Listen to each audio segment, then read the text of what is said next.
Hey guys, my name is Matthew Wiz, and I'm the co-founder at Email Ties, where we help direct-to-consumer brands with their list monetization. So our job is to make sure that your traffic is turned into first-time buyers or people that are ready to buy, and then of course getting repeat sales from your list. And in this video, I would like to talk about campaign calendar. There is so many brands that overcomplicate. We've talked to so many entrepreneurs that overcomplicate the campaign calendar, especially for email and SMS. And I would love to help you out with that. Make it super simple and give you some ideas what you can take and start with for your next month's campaign calendar. But first of all, the way we see email and SMS is a bit different than most of the brand owners. And that's something we should start with. And namely, what I mean is SMS and email is just a communication channel. You are talking to your audience on social media. You might be talking in person if you have a store, a physical store, a flagship store. But email and SMS just adds to this repertoire. You're talking to your audience. So if you're thinking that you're spamming your audience, then why are you in the business at first place? And sorry to say it in that way, but unfortunately, if you think that your messaging, you're talking to your audience is spam, that's absolutely wrong approach. And you should change that mentality mindset at the first place because you're adding value to their lives. Of course, if you're sending 10% off, 20% off, President's Day sale, Valentine's Day sale in your campaign, through your campaigns, that's going to probably, well, piss some people off. Let's call it the way it is. But that's not the goal of your campaign calendar in general. You should make it a cool kids table. What I mean by cool kids table is that it's a newsletter or campaign calendar from your customer's perspective is basically a newsletter that is cool to open and read. Like it's worth my time. Like I really look forward to the email. You want to make sure that you send them consistently on the same days, preferably. So every Tuesday, every Friday, or every Saturday, every Monday, whatever. But you want to make sure that it's actually something worth reading. So if I open it, I'm going to either laugh, you're going to arouse some emotions, maybe positive, sometimes negative, depending on what type of products you sell. But in general, you really want to make it worth my time to open that email. And yes, there's a lot of opportunities to send you a promo, 10%, 20% off, free shipping, and all those stuff. But that's kind of like your ground level, right? You have five, 6 campaigns per month with that. But here's some ideas you can use for your newsletter.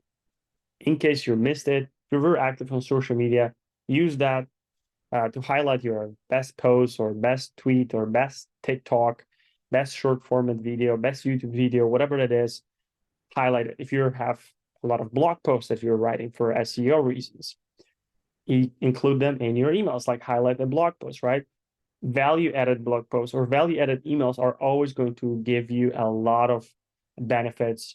I mean, a lot of conversions to what I want to say, and benefits to adding benefits to your audience. So what I mean by that is if you have a blog post, don't copy and paste it into an email, but highlight the headlines from your blog post inside of this email and get people to go through your website and read that email. You'll be surprised just by mentioning in your blog post the product. People will, I guarantee you that, will find their way to go to the product page and find that product. But first you need to do the actual job of selling, which is explaining the benefits, showing before and afters, whatever that is, right?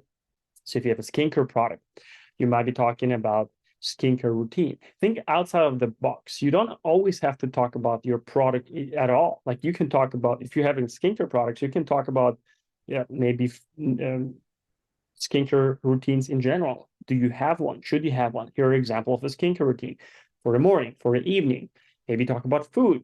Well, if you want to improve your skin appearance, your outward appearance, you might look into some health blood work, right? Maybe some health tests. Maybe you're omega-3 deficient. Maybe you need some iron, whatever it is. Start talking about valuable things. And next time I'm going to see the headline or your brand's name, I already know that I will learn something from reading that email. So always think about how can I add value to to my audience, my loyal subscribers. Interviews. If you've been interviewed on a podcast, maybe you are highlighted in some magazines, take the snippet of that interview and place it into your email. Entertainment. So you can even use GIFs, depending on how you communicate with your audience. Use GIFs that might be funny. Like, for example, one brand comes to my mind, selling socks. Well, it was very challenging to present socks in a nice way. So what they did is they took their ideal client profile or customer profile, which were two of them. One was a hardworking man that spends 12 hours in his boots, working hard in the woods, or something like a welder or something like that, very physically challenging jobs, right? So they put his gear up from his waist up, but he didn't put his pants on, basically, so we can see the products, the socks. I'm sorry, the product of the brand, but the socks, right? Obviously, he wasn't naked, but clearly you could see the product highlighted in every image or every GIF or every video that they created. So that's something funny and entertaining, and you might do something similar for your brand. So you can keep things simple and use a Google sheet just like this. Make sure that you have the right date. It's not 2022, it's 2023, but that's just a template I found. We do a lot of these for a lot of accounts, so we get a lot of experience, but a lot of training. But basically, for you, every month, sit down with your team or your partners, look into what is happening on social media for you guys. I'm sure you plan it in advance.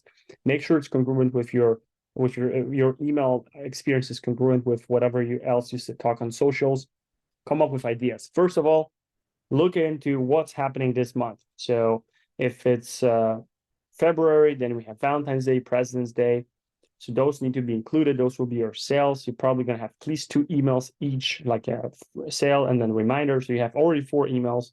The goal is to get to 8 to 12. That's like your sweet spot. So what else can we talk about? Well, maybe every Friday you might do in case you missed it. Maybe you include some guides because it's Valentine's Day. So you could include a bunch of emails prior to Valentine's Day showing guides how to choose the right product or how to choose the right gift. You can, if you're selling skincare, you might do some ingredients spotlight. So every month, or twice, or even 4 times per month, you're gonna break down every ingredient or just one ingredient per email, and that's what you're gonna talk about. So there's a lot of ways. I mean, I can put, if you're interested in that template, just comment under this video. I'll send it to you or add you to it so you can make a copy. But there's so many things to do it. This gives me like clear top view on the whole month and allows me to really simplify the process of creating campaign calendars. And if you've done it for a couple of months, it's become your second nature and you come with ideas ad hoc. So I hope you found this video. I hope you found this video valuable and helpful. If you have any needs in terms of email and SMS marketing, let me know in the comment section. I'll record a video on that. And thanks so much.